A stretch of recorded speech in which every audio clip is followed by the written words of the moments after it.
Саламатсыздар ма, құрметті оқушылар. Бүгін біз алгебра 7-ші сынып 3/147 есепті шығарамыз. Бізде мындай y-тен 2 бөлінген x деген функция берілген, яғни гипербола. Осы функция арқылы x-тің мәні -4-ке -2-ден 1-ге және 2-ге тең болғанда y неге тең дейді.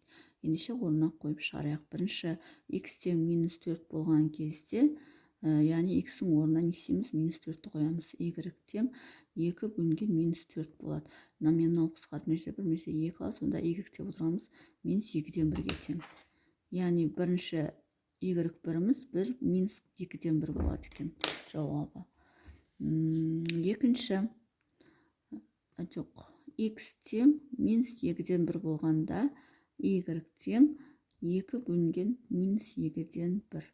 Көбейтеміз, 2 көбейту -2 болады, яғни бұл бізде -4 болады. Демек, бұл жерде y-іміз -4 болады екен. Яғни x-іміз -2-ден 1 болғанда y-іміз -4 болады екен. x тең 2 болғанда y тең 2 бөлінген 2, ол бізде 1-ге тең.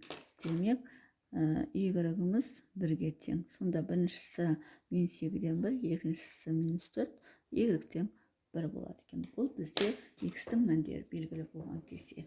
Енді y-тің мәндері болған кезде екінші y тең -2, 0,5 және 4 болғанда x-тің мәндері неге тең дейді. Олай болатын болса, біз не істейміз? Y-тің орнына бізде функция мынандай y тең 2 бөлінген x. Y-тің орнына осыларды қойып x-ті табамыз деген сөз. Ал ендеше кеттік табайық.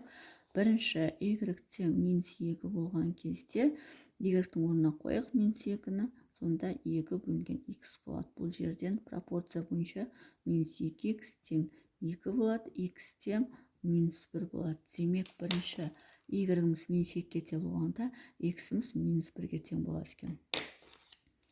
Y тең 0,5, яғни 0,5 деген сөз 2-ден 1 деген сөз. Яғни y 2-ден 1 болғанда 2-ден 1 тең 2 бөлінген x болады. Олай болатын болса, пропорция бойынша көбейтетін болсақ, x тең 4 болады. Яғни x тең 4 болады екен. X тең 4 болғанда y-іміз 2-ден 1, яғни 2-ні 4-ке бөлсек, 2-мен 2 қысқарып 2-ден 1 болады екен. Бұл екіншісі. Енді үшіншісі y тең 4 болғанда дейді. Олай болатын болса, y-тің орнына 4-ті қоямыз, 2 бөлінген x болады. Бұл жерден пропорция бойынша 4x тең 2 болады. X тең 2 бөлінген 4, ол бізде 1 бөлінген 2. Яғни x-тің мәні x тең 2-ден 1 болады екен. Біріншісінде -1, одан кейін 4, одан кейін 2-ден 1 болады екен. 2-ден 1. Сом есебінің шығар жолы осындай. Егер есептің шығар жолы түсінікті болса, лайк басып, комментарий жазып, каналыма тіркеліп кетсеңіздер болады.